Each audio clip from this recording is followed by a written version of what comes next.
Quem somos? De onde viemos e para onde iremos?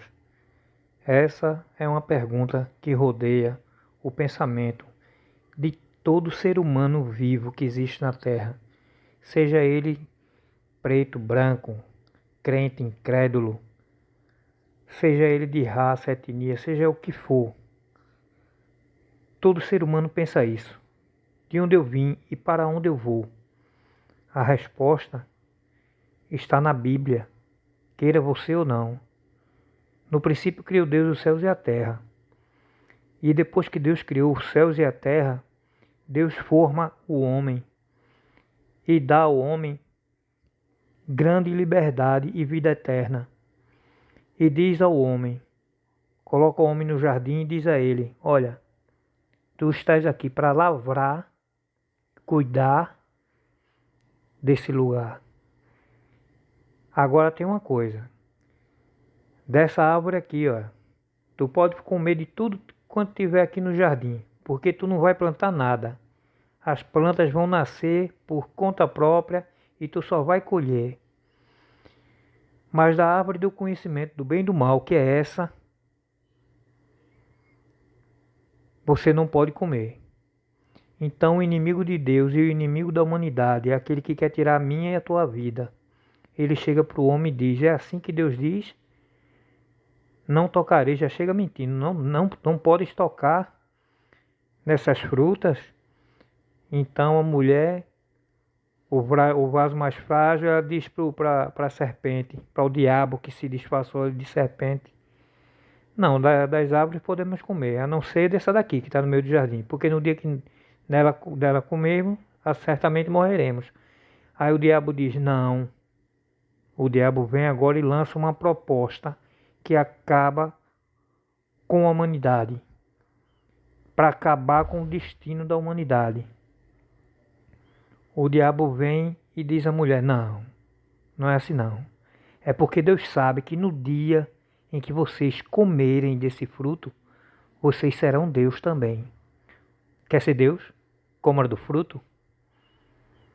E a mulher e o homem tentado por aquela proposta, ora, Deus era quem mandava no homem.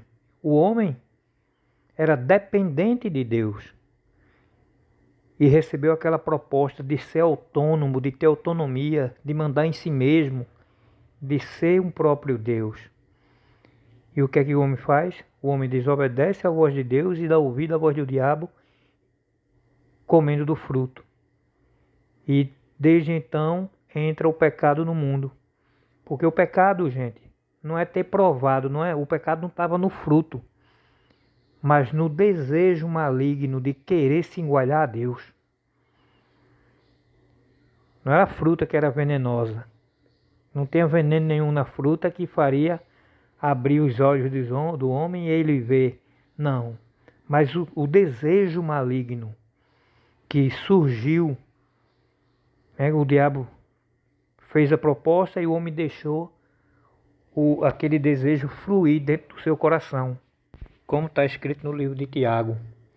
Ninguém ao ser tentado diga sou tentado por Deus, porque Deus não pode ser tentado pelo mal, e ele mesmo a ninguém tenta. Ao contrário, cada um é tentado pela sua própria cobiça, quando esta o atrai e seduz. Então a cobiça, depois de haver concebido, dá à luz o pecado, e o pecado, uma vez consumado, gera morte. E foi isso que aconteceu. O homem perde a vida. E quando eu falo de vida, não é simplesmente essa vida que nós vivemos aqui nessa terra, não. O apóstolo Paulo, em uma de suas cartas, ele diz assim, se nós fôssemos esperar tão somente, se a nossa esperança fosse tão somente nessa vida, seríamos os mais miseráveis dos homens. Quando Deus diz que o homem morreria, seria morte eterna. E o que é morte? Morte é separação. Quando o ente querido nosso morre, nós aqui, pelo menos nesse plano aqui na Terra, nós não iremos mais vê-lo. Houve uma separação. Assim é a morte espiritual, que no caso é a separação do homem para com Deus eternamente. E o que é que Deus faz?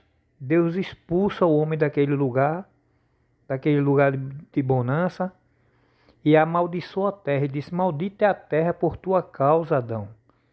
Agora tu tá pensando que vai nascer fruta, é? Tu quem é que vai ter que plantar, arar a terra, plantar para que ela dê alguma coisa para tu comer. E ainda tem mais. Dela vai nascer brotos e espinhos, cardos e espinhos. Tu vai ter trabalho, tu vai comer o pão, olha, do suor do teu rosto. Então, o homem vive assim nessa decadência de pecado, pecando cada vez mais, até o período de Noé, quando Deus decide dar cabo da raça humana.